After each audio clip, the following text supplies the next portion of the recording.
Nangamba nti mwami Kazibu abasajja okuva le bankwata bantwala mu nnyumba ennungi erabikanga ya muntu. Tebantwala ku police, tebantwala mu barracks y'amagye, bantwala mu nnyumba erabika obulungi n'engeri ina wansi. Ebya bodyguard wa Bobi Wine byewuunyisa ebya Eddie Mutwe munnange. Wulira lawyer Kazibwe ng'ayogera munnange obuzibu bwe yabadde ayiseemu ate munnange okulaba ng'afeesinga munnange ate ensonga za Eddie Mutwe ku kooti, kwesa ate munnange ate n'engeri nga mwana mulenzi munnange nga bamutwala mu basement. Bannange wulira esayidi eno. Ate nga ku sayidi y'emu Nina Rose ne Eddie yawe beeguddeko mu studio munnange wulira bali mu fumba luyimba esayidi eno. Ate wali munnange nga bakakasa ate munnange nga balaga obutali bumativu ku mwana mulenzi munnange ate Eddie Mutwe esayidi eno mu studio. Bampita Jaminati era nga nsiza ku Jaminati Yugi era nga ngenda kubeera nga ntandikako konna wali munnange lawyer munnange omukulu Kazibwe abadde ayogera munnange embeera gye yayiseemu wali ku nsonga za Eddie Mutwe ku kooti e Masaka esayidi eno era munnange nti abadde ayogera wano nti nno mwana mulenzi munnange ate Eddie Mutwe ayina munnange ate byabadde amugambye. Bannange byewuunyisa esayidi eno. Kansooke nkweko katambi kano akabadde ka trading nga wali ku mukutu ogwa Facebook ate male nkomeyoko ne Nina Rose ne Eddie yawe nga bamukwatiridde nga Eddie Mutwe tasobola kutambula yekka, nga bamuwaniridde ayambadde nga bwe mwamulabye, bamuyingiza mu kaduukulu aka kooti gye bakuumira abasibe abagenda okusomerwa emisango mu maaso g'omulamuzi, ne bamuyingiza mu kizimbe kya High Court.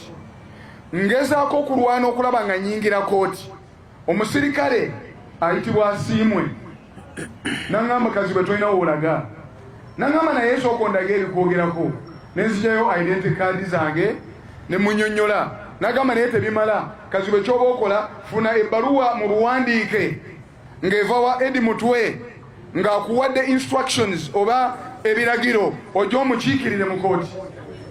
Ne ntunuulira omusajja wa poliisi Asiimwe nga simutegeera, ne mugamba mwami Asiimwe mu myaka gyonna gye ndi mu mateeka gye nkoze amateeka ekyo tekyogerwa. Omuntu yenna ayina eddembe lye okubeera ne munnamateeka we mu buli mbeera yonna nga tamaze muwandiikira bbaluwa. Nolwekyo nzikiriza nyingire mu geeti ya High Court ngende wali client wange. Mwami Asiimwe n'alema naga afe tulina obusobozi bwonna, kati gwe jawe emmotoka yo gipakinga eri, vaawo wano toyingira.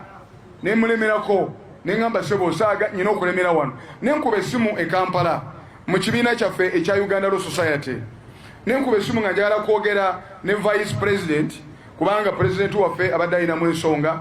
Nengezaako okumufuna naye nga simufuna, ne njogera ne CEO nangaka tukubire abalamuzi oyingire mangu mu mangu ddala. Nenfuna essimu y'omulamuzi nga maze okitegeera nti His Worship Kaiza yagenda okubeera mu nsonga zino. Nenkuba essimu ne mugamba bansibidde wabweru wa geeti, n'agamba no oteeka okuyingira era sigenda kusoma charge nga tonaba kuyingira.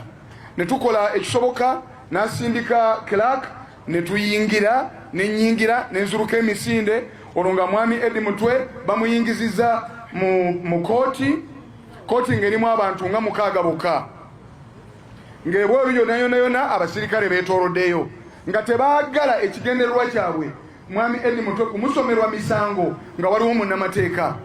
Nyingira mu kooti sanga Eddie Mutwe ali mu miranga akaaba, tasobola kutuula, bamutadde mu ke tuyita akaduukulu oba ke waliise witness box, nga tasobola kutuula katebe wabula nga waliwo foomu nga yeebaseeko bwebasi. Era olwayingidde bw'ati n'akuba omulanga n'agamba kanso jangu ntaasi, ne mukwatako bwenti ng'amaziga gamuyitamu.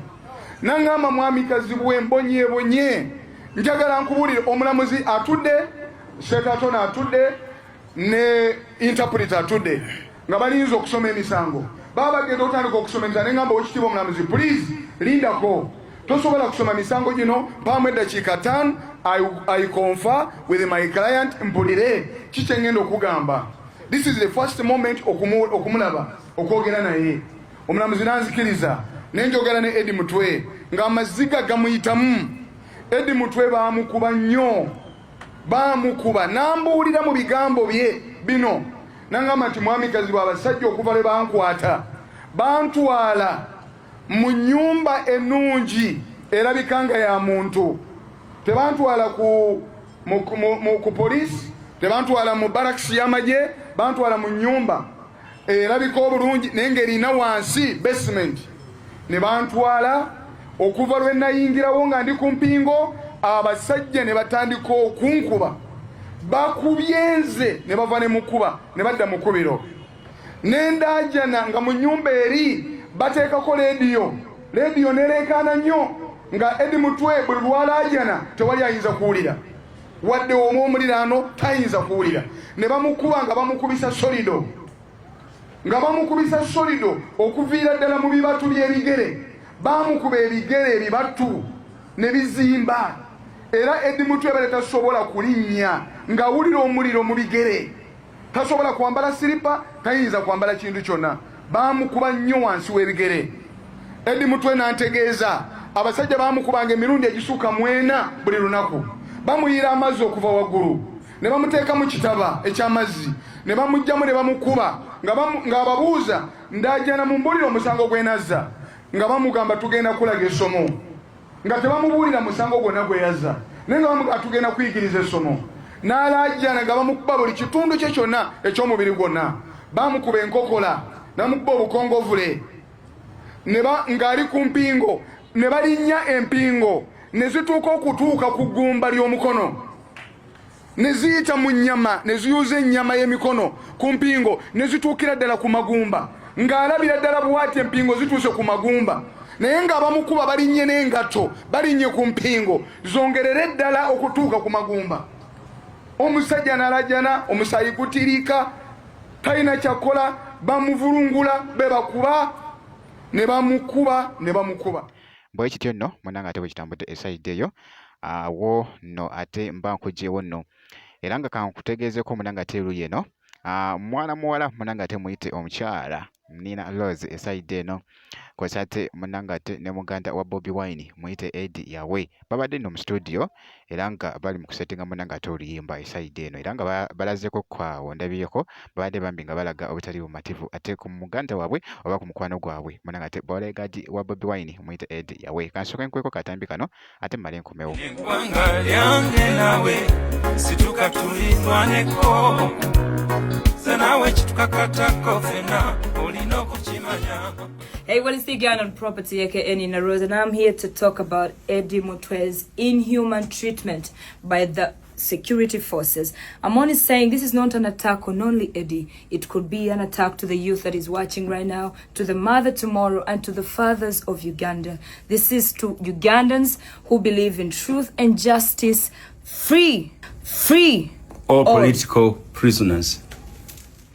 Bwe kityo nno munanga ate bwe kitambudde era nga bwe nti bwe nkoze ku updates zino kakasa nti no video gimpe like kw'ossa ate n'okusubscribinga kasita obeera nga tonnaba ngenda kubeera nga nkomawo ate mu maaso eyo katono nnyo bwe nti.